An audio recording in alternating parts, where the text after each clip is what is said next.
मैं Ramesh Yadav ESBM inter college Naini Allahabad की ओर से आपका हार्दिक स्वागत करता हूँ।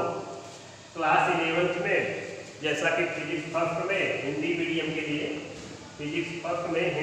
बच्चों के लिए चैप्टर 3 जो जैसा कि पीछे रनिंग में चल रहा है, जिसका टॉपिक आज है यूज ऑफ डायमेंशन।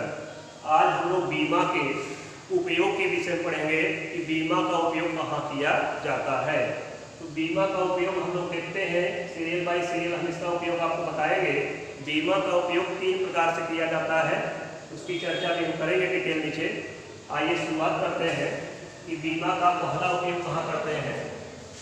तो पहला उपयोग इसका होता है कि भौतिक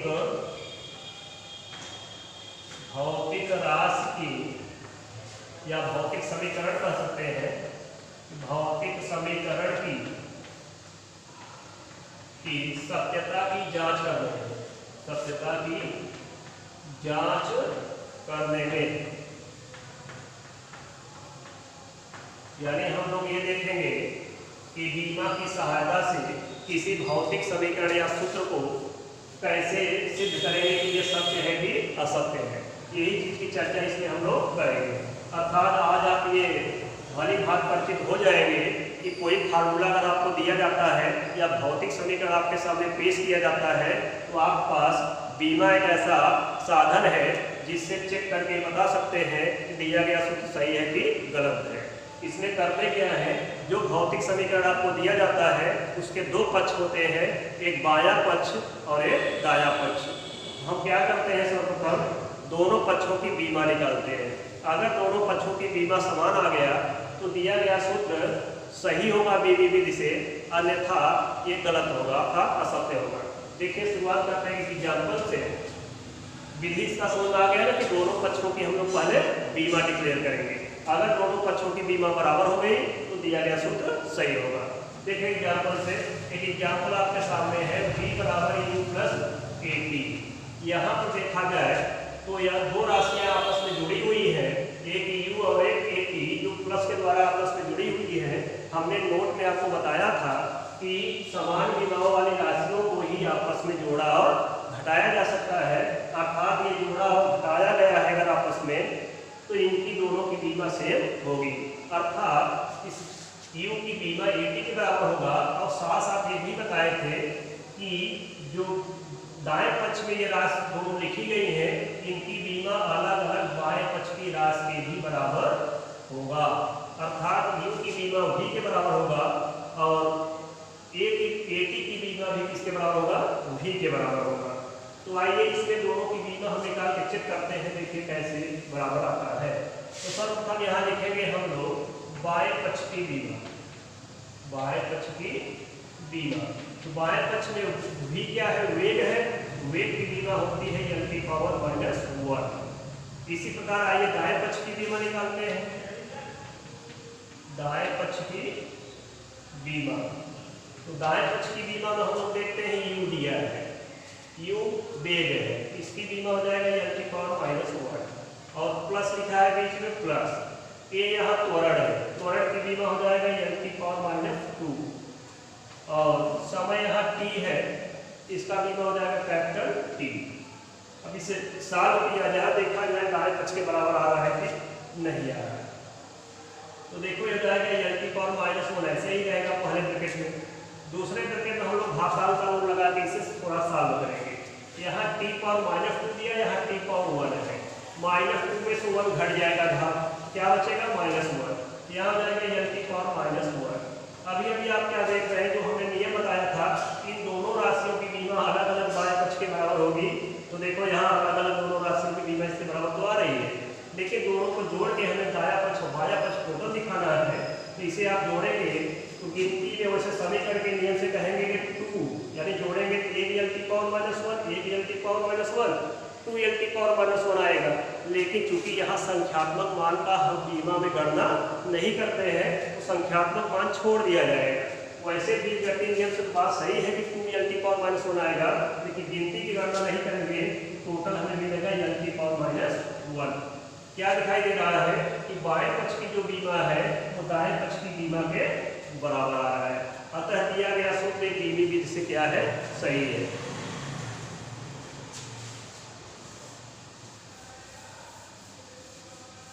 आइए एग्जाम्पल और लेते हैं। v बराबर दिया है √2gh। एक समीकरण रूप में ऐसे दे दिया है कि v बराबर किसी तरल द्रव का जो वेग है, पानी बहते हुए पानी का वेग दे दिया, टंकी से पानी नीचे गिर रहा है, उसके वेग का एक समीकरण यहाँ सामने दे दिया है कि देखते हैं दीनी वेग से यह सत्य है कि असत्य है। इसमें बाएं पक्ष की बीमा निकालते हैं। बाएं पक्ष की बीमा तो हमें v यहाँ बेच दिया है, l की पावर -1 हो जाएगा। और दाएं पक्ष की बीमा निकालते हैं। दाएं पक्ष की बीमा, दाएं पक्ष में देखो √2 को अलग कर लेंगे, ये संख्यात्मक मान हो जाएगा, इसकी बीमा नहीं होगी, लेकिन √2 यहाँ GH ऐसे कर सकते हैं। अब यहाँ √2 की बीमा होगी नहीं, लेकिन GH की बीमा होगी। देखिए कैसे, √2 को हटाएंगे तो भाग इस पे लिख सकते हैं हम लोग, GH की पावर कितना, 1/2। G यहाँ गुरुत्वीय त्वरण है, इसकी बीमा l की पावर -2 होता है। इस पे देखो पावर 1/2 लगा है तो 1/2 पावर कर देंगे। यह यहाँ हाइट है, हाइट मतलब एक प्रकार से ये लंबाई जैसी राशि है, अर्थात मीटर में मापी जाती है। इसकी बीमा हाइट क्या होगी, l होगा, कैपिटल L। इसकी बीमा हो जाएगा कैपिटल L। इसके पावर कितना होगा, 1/2। 1/2 इसलिए भी हमने लगा दिया हाथ। अब घातांक के रूप से जोड़ेंगे इसे, तो देखो l केवल यहाँ पर है और l यहाँ पर है, तो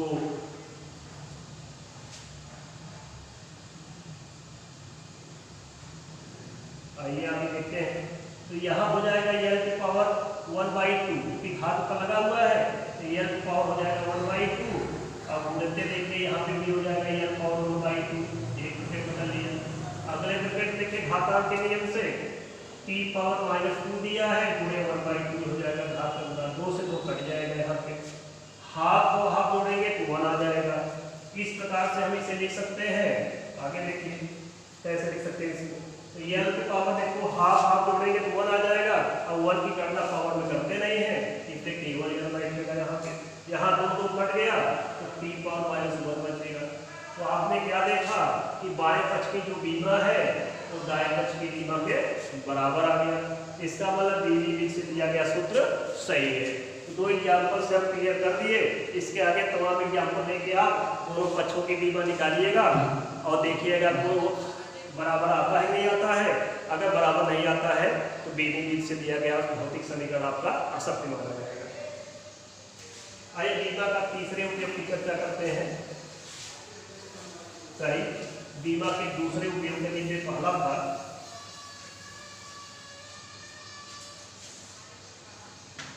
दूसरा उपयोग है एक पद्धति से भौतिक राशि के मान को दूसरी पद्धति में बदलना। देखिए मात्रकों की पद्धतियां आपको 3 बताई गई। मात्रकों की 3 पद्धतियां बताई गई थी, MKS, CGS और FPS। तो आज हम बीमा की सहायता से अगर CGS में कोई भौतिक राशि दी गई है, उसे कह रहा है कि MKS में बदलिए, तो बीमा की सहायता से कैसे बदला जाएगा उसकी चर्चा हम लोग यहाँ पर करेंगे। कभी कभी MKS को CGS में कह देता है, कभी CGS को MKS में कह देता है, या उसमें आने वाली भौतिक राशियों में किसी मात्रक को चेंज करके कर सकता है। जैसे किलोमीटर है तो कह देगा सेविंग क्या होगा, यानी आगे वैल्यू आपसे पूछ लिया जाएगा कि इसकी पद्धति को चेंज कर दिया जाए तो इसका नया मान बीनी विधि से क्या होगा। तो इसमें हम लोग करते क्या है, सर्वप्रथम इसका तरीका जान लीजिए। इसमें इसको बदलने के लिए आपको दिया जाएगा कि इसको एक पद्धति से दूसरी पद्धति में बदलिए। सर्वप्रथम उस भौतिक राशि की आप बीमा क्लियर करेंगे, उसकी बीमा अगर निकाल लेंगे तो इसी का आगे इसकी स्टार्टिंग होगा। देखिए इसमें क्या होता है कि भौतिक राशि का फार्मूला होता है P बराबर NU। ये पीछे हमने मापन में चर्चा किया था कि P बराबर भौतिक राशि का फार्मूला होता है NU। अब पहली पद्धति में जब आपसे कहेगा कोई वैल्यू, तो पहली पद्धति में इसे P1 मान लीजिएगा, बराबर इसे N1 मान लीजिएगा, ऐसे U1 मान लीजिएगा। अब यहाँ इसके संकेतों को समझ लीजिए। N यहाँ पे संख्यात्मक मान है, अर्थात न्यूमेरिकल वैल्यू है,